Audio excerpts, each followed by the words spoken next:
Dans une lettre ouverte poignante, l'ACE, Société des étudiants et élèves du Togo, interpelle le président de la République sur la gestion controversée de ces 2 décennies au pouvoir. Éducation en déclin, pauvreté galopante, répression politique, et promesses non tenues, autant de mots dénoncés par une jeunesse désabusée qui réclame des réponses et un véritable changement pour un Togo qu'elle considère trahi. Cette lettre exhorte le chef de l'État à rendre le pouvoir au peuple et à tirer les leçons de ses échecs avant qu'il ne soit trop tard. Excellence Monsieur le Président de la République, l'avenir de notre pays dépend de l'éducation et de l'engagement de notre jeunesse. Ce n'est qu'en leur donnant les outils nécessaires pour comprendre le monde et y participer activement que nous pourrons construire une nation forte et prospère. Sylvanus Olympio, premier président de la République du Togo, père de l'indépendance et de la nation. Au nom de la jeunesse désillusionnée et abandonnée par une gouvernance qui n'a cessé de trahir ses promesses et ses responsabilités, d'une jeunesse qui assiste impuissante à l'évaporation de ses rêves et qui voit le pays sombrer sous le poids de votre gestion calamiteuse depuis bientôt 20 ans, nous vous adressons le présent courrier en ce début d'année pour vous exprimer notre position sur vos 20 années de gouvernance. Il est grand temps que vous soyez confrontés à la réalité de la souffrance que vous principalement, avez contribué à engendrer. 1. Au plan éducatif. L'année écoulée a été marquée par une chute vertigineuse du niveau scolaire et universitaire. Le pays se retrouve avec une génération d'élèves et d'étudiants qui échouent en masse,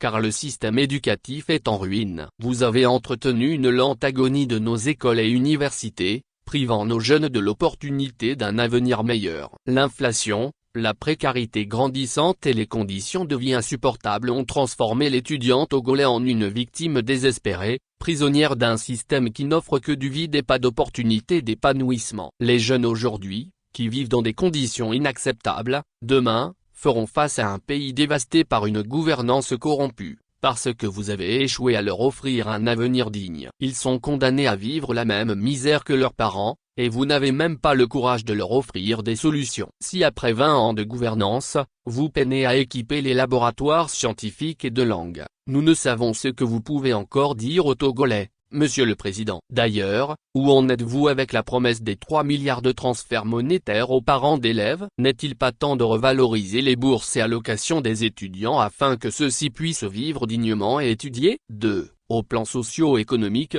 sous votre gestion, le pays est sous tension, et cela ne fait que s'aggraver. Le pouvoir d'achat des Togolais s'effondre chaque jour davantage. Les jeunes sont privés d'emploi, et la pauvreté est devenue la norme pour une majorité de nos concitoyens, avec les énormes charges fiscales qui pèsent sur le dos des débrouillards. Pendant ce temps, vous et votre cercle de proches êtes dans des voyages dont les Togolais ne savent la nécessité ni la valeur ajoutée, des voyages pourtant effectués aux frais du contribuable. Pendant que les autres pays voisins s'efforcent pour faire face à la mutation sociale et économique, vous vous êtes engagé à brader les biens du Togo aux étrangers, le port de Lomé, les phosphates, les banques, la téléphonie mobile pour ne citer que cela. Où en sommes-nous, Monsieur le Président, avec votre projet baptisé les 20 plus et brandi en 2005 quand vous preniez le pouvoir? Était-ce plutôt un aveu de votre désir de faire plus de 20 ans au pouvoir? Le nord du pays est en proie à l'insécurité, et le mutisme de votre gouvernement à ce sujet frôle l'indifférence d'un État qui ne dispose pas de solution. L'inaction du gouvernement face à ces problèmes ne fait que détruire les chances de ceux qui croyaient encore en un avenir meilleur. 3. Au plan politique.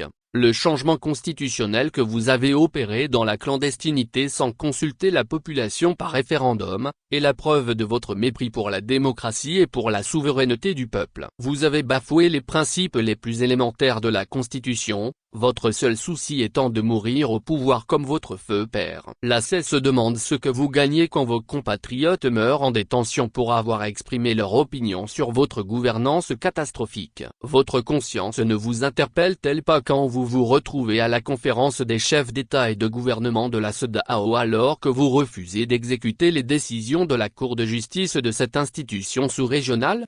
La répression et l'arbitraire sont devenus la norme sous votre règne. Il est grand temps que la gouvernance machiavélique s'arrête au Togo. Que vous arrêtiez de transformer notre justice en un instrument de conservation du pouvoir et de répression des peuples. Que la chasse aux journalistes indépendants s'arrête et que chaque citoyen soit heureux d'appartenir à sa société. 4. Sur le plan international, Un panafricanisme de façade qui ridiculise le Togo. Quant à votre panafricanisme que vous et votre ministre des Affaires étrangères ne cessez de brandir, il ne sert qu'à camoufler votre échec notoire et votre gestion désastreuse du pays. Il est facile de se draper dans les beaux discours panafricains pendant que votre gouvernement précipite le Togo dans un abîme d'injustice, de corruption, de népotisme, de clientélisme et de malgouvernance. Vous ne pouvez pas nous vendre ce rêve démagogique, Monsieur le Président, tant que les Togolais ne verront pas de changement tangible dans leur vie quotidienne. Qu'avez-vous fait d'innovant pour le Togo,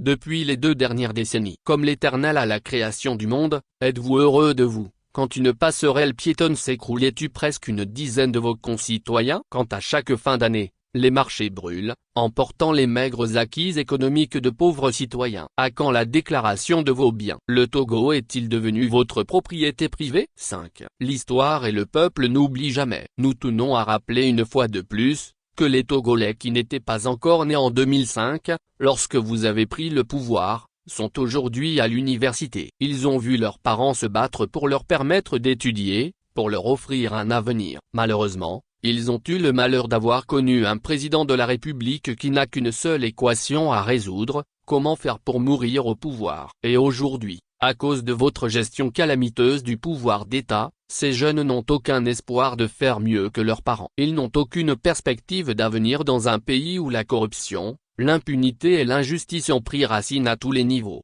Monsieur le Président, il est temps de rendre des comptes. Au lieu de continuer à détruire l'avenir de notre jeunesse, à nous servir des discours déconnectés de la réalité du quotidien du Togolais comme le dernier en date, nous vous invitons à vous rendre dans les universités publiques du pays, à rencontrer les étudiants, la future élite, à écouter leurs avis sur votre gestion et à leur permettre de vous confronter à la réalité de votre gouvernance pendant ces 20 dernières années. Ce pays mérite mieux que la maltraitance systématique que vous lui infligez. À la fin dans votre mandat en cette année 2025, l'ACE vous propose de rendre le pouvoir au peuple et d'abandonner le projet tentaculaire de la 5e République que vous avez de la peine à gérer. Elle vous prie également de discipliner vos proches qui se livrent à l'utilisation de miliciens pour s'en prendre aux journalistes et leaders d'opinion.